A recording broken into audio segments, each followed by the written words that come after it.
సంతానలేమి సమస్యకు చక్కటి పరిష్కారం చూపిస్తున్న Riya fertility test baby centre CN hospital Kurnool. మరి హోమ్ మినిస్టర్ అనిత గారు స్వయాన అక్కడే ఉండి నిన్నన్ని పరిశీలించారు. అది గేట్లు తోసేయడమో అది అసమర్థత వలనో లేకపోతే కానే కాదన్న విషయం ప్రెస్ ద్వారా ముఖ్యమంత్రి గారు చెప్పారు. అక్కడ లక్షలాది మంది ప్రజలకు గత 6 నెలలుగా తిరుమలలో ఎన్నో రిసోర్సెస్ జరిగాయి. చాలా విధాలుగా అభివృద్ధి జరిగింది. ఏ విధంగా అంటే భక్తాదులు 6 నెలల నుంచి ప్రశాంతంగా మేము వెంకటేశ్వర స్వామి దర్శనం చేసుకుంటున్నాం. మాకు మంచి ప్రసాదాలు, మంచి వసతులు, ఇక్కడ అన్ని సదుపాయాలు ఈ 6 నెలల నుంచి మారాయన్న విషయం ప్రజలందరికీ తెలుసు. మరి నిన్నటి రోజున జరిగినది చాలా బాధాకరమైన సంఘటన. అందుకు ముఖ్యమంత్రి గారే స్వయాన ప్రెస్ మీట్ పెట్టారు. ప్రెస్ మీట్ పెట్టి పరిశీలించారు. అధికారులపై చర్యలు కూడా తీసుకున్నారన్న విషయం తెలుసు. అదేవిధంగా ఎవరైతే మరణించారో వారి కుటుంబానికి అండగా ఒక్కొక్కరికి 25 లక్షల రూపాయలు ఎక్స్‌గ్రేషియా కూడా ప్రకటించారు. అదేవిధంగా శతఘాతులకు కూడా 2.5 లక్షలు, తీవ్రంగా గాయాలైన వారికి కూడా 5 లక్షల రూపాయలు మెడికల్ ఛార్జెస్ కూడా ముఖ్యమంత్రి గారు ప్రకటించారన్న విషయం తెలుసు. మరి తిరుపతి విషయం, తిరుమల విషయం, స్వయాన వెంకటేశ్వర స్వామి దర్శనం కోసం లక్షలాది మందికి ఈరోజు దర్శనం చేసుకోవడానికి అన్ని సదుపాయాలు ఏర్పాటు చేశాం. ఇలాంటి సంఘటనలు జరగకుండా మళ్ళీ జరగకుండా తీవ్రంగా అధికారులకు మాన్యశ్రీ ముఖ్యమంత్రి గారు, టీటీడీ బోర్డు చైర్మన్ గారు అధికారులకు దిశ నిర్దేశించారన్న విషయం కూడా మీకు తెలుసు. మరి నిన్నటి రోజున మాజీ ముఖ్యమంత్రి వారు జగన్మోహన్ రెడ్డి గారు వచ్చి మళ్ళా శవ రాజకీయాలు మొదలు పెట్టారు. మరి ఆయన 5 సంవత్సరాలుగా ముఖ్యమంత్రిగా పనిచేస్తారు. మేము మొత్తం ఎన్డీఏ కూటమంతా బాధపడుతుంది. ఇలాంటివి జరగకుండా చూసుకోవడానికి తగిన చర్యలు తీసుకుంటున్నామన్న విషయం కూడా మేము తెలియజేస్తాం. నిన్నటి రోజు జరగని విషయం జరిగితే మరి జగన్మోహన్ రెడ్డి గారు నిన్నటి రోజు శవ రాజకీయాలు మొదలు పెట్టారు. మరి గతంలో ఆయన ముఖ్యమంత్రిగా ఉన్నప్పుడు ఏం చేశారో ప్రజలందరికీ తెలుసండి. జగన్మోహన్ రెడ్డి గారు, రోజా గారు, మీరు ఇలా మాట్లాడడం కాదు, అనుకోకుండా జరిగింది. దానికి ఏం చేయాలో మీ సూచనలు, సలహాలు ఇవ్వాలే తప్ప ముఖ్యమంత్రి గారు రిజైన్ చేయాలి, టీటీడీ బోర్డు చైర్మన్ రిజైన్ చేయాలి, మంత్రులు రిజైన్ చేయాలి, ఏం మాట్లాడుతున్నారు? అక్కడ జరిగింది యాక్సిడెంటల్ గా జరిగింది, వాళ్ళ గురించి మాట్లాడండి. ఈ రోజు శవ రాజకీయాలు చేయడం మీకు అలవాటే. మీ బాబాయ్ గొడ్డలపోటు ఎలా జరిగిందో ప్రజలందరికీ తెలుసు. అదేవిధంగా మీ కోడికత్తి పార్టీ ఎలా ఆడారో తెలుసు. గులకరాయి రాళ్ళు ఎలా చేశారో తెలుసు. మీరు రోజు దయ్యాలు వేదాలు వల్లించిన అవసరం మాకు లేదు. మేము చెప్పేది ఒకటే, గతంలో మీరు రాయలసీమ బిడ్డ అన్నారు. మరి రాయలసీమలో అన్నమయ్య డ్యామ్ కొట్టకపోయింది. మీరు ఇంతటి వరకు ఆ రాయలసీమ అన్నమయ్య డ్యామ్ కూడా మీరు సందర్శించలేదు. 30 మంది మరణించారు. 5 గ్రామాలు కూడా మునిగిపోయాయన్న విషయం కూడా తెలుసు.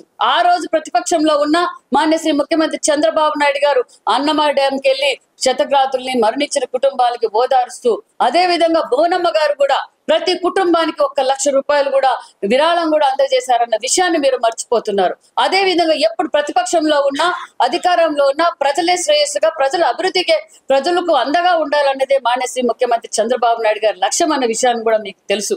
మరి మొన్నటి రోజు వరదలు వచ్చాయి విజయవాడకు. వరదలు వచ్చినప్పుడు మాన్యశ్రీ ముఖ్యమంత్రి చంద్రబాబు నాయుడు గారు కలెక్టరేట్ లోనే ఉండి ప్రజలందరినీ కాపాడన్న విషయం రాష్ట్ర ప్రజలందరికీ తెలుసు. మీ రాజకీయ ఉనికిడి కోసం, మీ పార్టీ ఉంది అని చాటుకోవడానికి కోసం ఇలా శవ రాజకీయాలు చేయాల్సిన అవసరం లేదు. మా ప్రభుత్వంలో ఈ రోజు అభివృద్ధి పరుగులు పెడుతుంది. ఎన్డీఏ కూటమిలో మాన్యశ్రీ ప్రధానమంత్రి గారి ఆశీర్వాదంతో, సహకారంతో ఒక పక్క అమరావతి పనులు మొదలైనాయి, ఒక పక్క పోలవరం మొదలైనాయి, పల్లెపాట మొదలైంది, పొలం పిలిచి మొదలైంది. రాష్ట్రంలో భారతదేశంలో ఏ రాష్ట్రంలో కూడా ఇవ్వనంత విధంగా 4000 పెన్షన్ ఇస్తున్న ప్రభుత్వం ఎన్డీఏ ప్రభుత్వం అనే విషయాన్ని మీకు గుర్తు చేస్తున్నాం. అదే విధంగా దీపం పథకం కింద సిలిండర్లు ఇచ్చాం.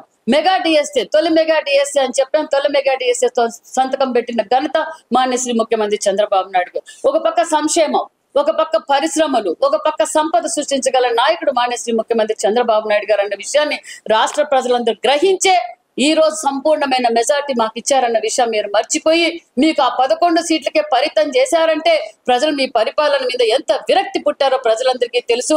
మరి మాన్యశ్రీ ముఖ్యమంత్రి ఈ రోజు చంద్రబాబు నాయుడు గారు స్వయాన తిరుపతికి వచ్చి సమస్యను మరీ పురోహితం కాకుండా కావాల్సిన తగు చర్యలు తీసుకున్నారు. మీరు ఏ రోజైనా 5 ఏళ్లలో ఇలాంటి సంఘటనలు జరిగినప్పుడు ఏ రోజైనా మీరు ప్రజల దగ్గర పోయి పరామర్శించారా అని కూడా మేము సూటి ప్రశ్నిస్తున్నాం. మీరు గాల్లో తిరిగేదే సరిపోయిందే తప్ప ఎక్కడ దోచుకుందామా ఎక్కడ దాచుకుందామనే పని మీదే ఉన్నారే తప్ప రాష్ట్ర ప్రజలు ఏమైపోయారు, రాష్ట్ర అభివృద్ధి ఏమైపోయిందో ప్రజలందరికీ తెలుసు. ఈ రోజు ఏదైతే మేము ఈరోజు కర్నూలుకి వచ్చాం, కర్నూలు కూడా ఇండస్ట్రీ ప్రాంతాల వారీగా ఈ రోజు అభివృద్ధి ధ్యేయంగా మా ఎన్డీఏ ప్రభుత్వం మాన్య శ్రీ ముఖ్యమంత్రి చంద్రబాబు నాయుడు గారు, ఒక పక్క పవన్ కళ్యాణ్ గారు, నారా లోకేష్ గారు పనిచేస్తున్నారు అనే విషయాన్ని కూడా మీకు తెలియజేస్తున్నాం. సూటి ప్రశ్న అడుగుతున్న మెగా జాబ్ క్యాలెండర్ అన్నారు, ప్రతి సంవత్సరం మెగా జాబ్ క్యాలెండర్ అన్నారు, సంపూర్ణ మద్యపాన నిషేధం అన్నారు. ఇలా మీరు అబద్ధాలు చెప్పడం వల్ల మీకు 11 సీట్లు పరిమితం చేశారన్న విషయాన్ని మీరు మరొకసారి గుర్తు చేసుకోవాలి. మరి మీరు కానీ మీ నాయకులు కానీ మాన్య శ్రీ ముఖ్యమంత్రి గారిని కానీ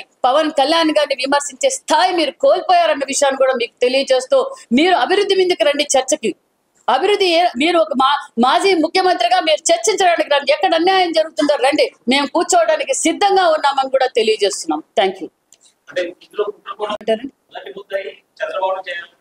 మొదటి ముద్ద ఈ రాష్ట్రంలో ఏదన్నా ఉంది, క్రైమ్ అన్నా కేసులన్నా దోచుకోవడం దాచుకోవడం అయిన వాళ్ళ మాజీ ముఖ్యమంత్రి జగన్మోహన్ రెడ్డి గారు అని తెలుసండి. ఇంక మొదటి ముద్ద ఆమె చెప్పడం ఏంటంటే అందుకే కదా 11 సీట్లు ఇచ్చారు. రోజా గారు మాట్లాడడంతో రోజా గారు నిన్న మాట్లాడారు, ఆమె కూడా ఒక మాజీ మంత్రి, ఎలా మాట్లాడాలండి తెలీదా? అక్కడ చనిపోయిన వాళ్ళ గురించి మాట్లాడాలి, ఎలా జరిగిందో మాట్లాడాలి. చంద్రబాబు నాయుడు గారు రాజీనామా చేయాలి. మరి ఆమె మంత్రిగా ఉన్నప్పుడు ఏం చేశారు? వాళ్ళు ముఖ్యమంత్రిగా ఉన్నప్పుడు జగన్మోహన్ రెడ్డి గారు సొంత జిల్లాలో అన్నమయ్య జిల్లాలో 32 మంది కొట్టుకుపోయారు. ఇప్పటి వరకు కూడా వాళ్ళ పరిస్థితి ఏంటో తెలియలేదు. మరి మానేశ్వరి ముఖ్యమంత్రి ఆ రోజు ముఖ్యమంత్రి గారు ఏం చేశారు? వైజాగ్ లో ఏం జరిగింది? మరి కరోనా వచ్చినప్పుడు ఏం చేశారు? కరోనా వచ్చినప్పుడు పారాసిటమాల్ వేస్తే చాలన్నారు. ఏ రోజు ఆ రోజు చేశారు. ఈ రోజు అహర్నిశలు మానేశ్వరి ముఖ్యమంత్రి గారు పవన్ కళ్యాణ్ గారు ప్రజల కోసమే కష్టపడుతున్నారు. అభివృద్ధి పరుగులు పెడుతుందన్న విషయం ప్రజలందరికీ తెలుసు. ఈ రోజు రాజకీయం కోసం, వాళ్ళ ఉనికి కోసం ఈ రోజు ఇలా మాట్లాడడం కరెక్ట్ కాదన్న విషయం వాళ్ళకు కూడా తెలుసు. ఏదో మేము మాట్లాడుతున్నాం. ఎప్పుడొచ్చారండి జగన్మోహన్ రెడ్డి గారు ప్రజల్లోకి? 5 సంవత్సరాలుగా ఏ రోజైనా జగన్మోహన్ రెడ్డి గారు రోడ్డు మీద వచ్చారా? ఇప్పుడు 6 నెలల నుంచి రోడ్డు మీద తిరుగుతున్నారు. ఎందుకు తిరుగుతున్నారు రోడ్డు మీద? తిరగనండి, మేమేం వద్దన్నాం. 6 నెలలు అధికారంలో ఉన్నప్పుడు కనిపించలేదా? మేము ప్రతిపక్షంలో ఉన్నా మానేశ్వరి మా ముఖ్యమంత్రి చంద్రబాబు నాయుడు గారు, పవన్ కళ్యాణ్ గారు ప్రజల కోసం పోరాటం చేశారు ప్రతిపక్షంలో. ఈ రోజు అహర్నిశలు ముఖ్యమంత్రి గారు పనిచేస్తున్నారు, కనిపించడం లేదా? మేమేమి ఆయన అడ్డపడలే, ప్రజల్లోకి వెళ్ళొద్దని చెప్పలే. ఒక్కొక్కరికి 50 లక్షలు ఇవ్వలేండి, మేము వద్దన్నామా? ఒక్కొక్కరికి 50 లక్షలు ఇవ్వలేండి, దోచుకున్నారు దాచుకున్నారు, ఇవ్వనండి. ఎవరొద్దని మేము వద్దన్నామా? ప్రజల్లోకి వెళ్ళొద్దన్నామా? పరామర్శించొద్దన్నామా? వెళ్ళమండి. 5 ఏళ్ళు ఎలా చేయలేదు, ఇప్పుడు చేయాలి కదా, వాళ్ళు ఉనికి కాపాడుకునే. ఉప ముఖ్యమంత్రి గారు డైరెక్ట్ గా చెప్తున్నారు, పోలీస్ అధికారులు ఏవో మొత్తం బాధ్యత వహించాలంటే. ఒకటి. రెండవది, ఈ భక్తుల్లోనే కుట్రదారులు విద్రోహ శక్తులు ఉన్నాయని మీరు కూడా చెప్తున్నారు. అంటే చెప్పలేదు, పరిశీలిస్తున్నాను. స్థానికంగా ఉన్నటువంటి ఇంటెలిజెన్స్ వ్యవస్థ ఏం చేస్తున్నట్టుగా వారి మీద ఎటువంటి చర్యలు ఉన్నాయి? అంటే ఇలా సంఘటన జరిగినప్పుడు మీరు అభియోగాలు ఇంకొకటి వాళ్ళ మీద వేయటమైనా? సంఘటన జరిగినప్పుడు అంటే సార్ ఖచ్చితంగా అక్కడ కావాల్సిన వసతులు, కావాల్సిన సెక్యూరిటీ అన్ని ఏర్పాటు చేశారు సార్. కావాలని జరిగింది అని కొంతమంది చాలా మంది అంటే అది మాకు క్లారిటీ వచ్చిన తర్వాత చెప్తాము. ఇంకోటి ఏం జరిగిందంటే దాంట్లో కొంచెం ఒక ఆమెకు ఆరోగ్యం బాగలేకపోవడంతో ఆమెను హాస్పిటల్కి తరలించాలన్నప్పుడు గేట్లు తీశారు. అలాంటి సమయంలో క్రౌడ్ పెరిగిపోయింది అనేది ఒక వాదన జరుగుతుంది. ఇంకా క్లారిటీ రావాలి. అధికారులపై నిన్నటి రోజున కఠినమైన చర్యలు కూడా తీసుకున్నారు. మరి రిపీట్ కాకుండా కూడా ఇలాంటి రిపీట్ కాకుండా తగు జాగ్రత్తలు తీసుకుంటారు.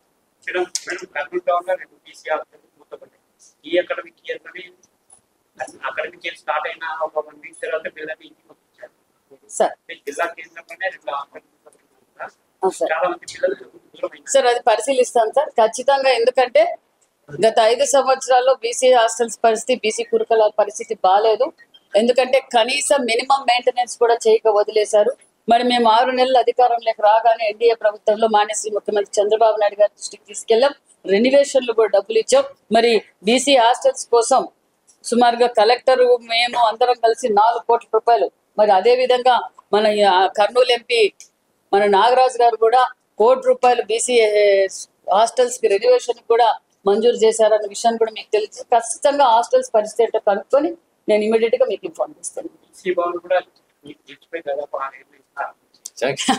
సార్ ఒక విషయం సార్, బీసీ హాస్టల్స్ విషయం, బీసీ రాష్ట్రం విడిపోయి అప్పుల పాల్లో ఉన్నప్పుడు కూడా బీసీలు గౌరవించే ప్రభుత్వం తెలుగుదేశం ప్రభుత్వం, మాన్య శ్రీ ముఖ్యమంత్రి చంద్రబాబు నాయుడు గారు. బీసీలు గౌరవంగా ఉండాలి, బీసీలు అందరూ ఒక చోట కూర్చోవాలన్నా కూడా బీసీ భవన్లు కావాలని గతంలో 14-19లో 13 జిల్లా హెడ్ క్వార్టర్స్ లోను మాన్య శ్రీ ముఖ్యమంత్రి గారు స్థలం ఇస్తూ ఫండ్స్ కూడా కేటాయించారు. మరి రంగుల రెడ్డి గారు రంగులు మార్చినంత ఈజీగా మరి కొన్ని చోట్ల అయితే అడ్మినిస్ట్రేషన్ శాంక్షన్లు కూడా క్యాన్సిల్ చేసి 70-80% కూడా బీసీ భవన్లు పూర్తి అయినాయి. అవి కూడా పూర్తి అంటే రంగులు మార్చుకొని పేర్లు మార్చుకోవడం అలవాటు కదా, అలా మార్చుకోనైనా మరి బీసీలకు అంకితం చేయొచ్చు. బీసీలతో ఓట్లు వేయించుకున్నారు, నా బడుగు బడిగిన వర్గాలు అన్నారు, ఓట్లు వేయించుకున్నారు. ఓట్లు వేయించుకున్న తర్వాత బీసీ ద్రోహి ఎవరంటే గత ప్రభుత్వం అనే చెప్పాలి. మరి ముఖ్యమంత్రి గారి దృష్టికి తీసుకెళ్ళాం. 13 జిల్లాలకే కాదు 26 జిల్లాల్లోనూ బీసీ భవన్లు కట్టబోతున్నాం. 60-70% అయిన బిల్డింగ్లు ఈ సంవత్సరమే పూర్తి చేయబోతున్నాం.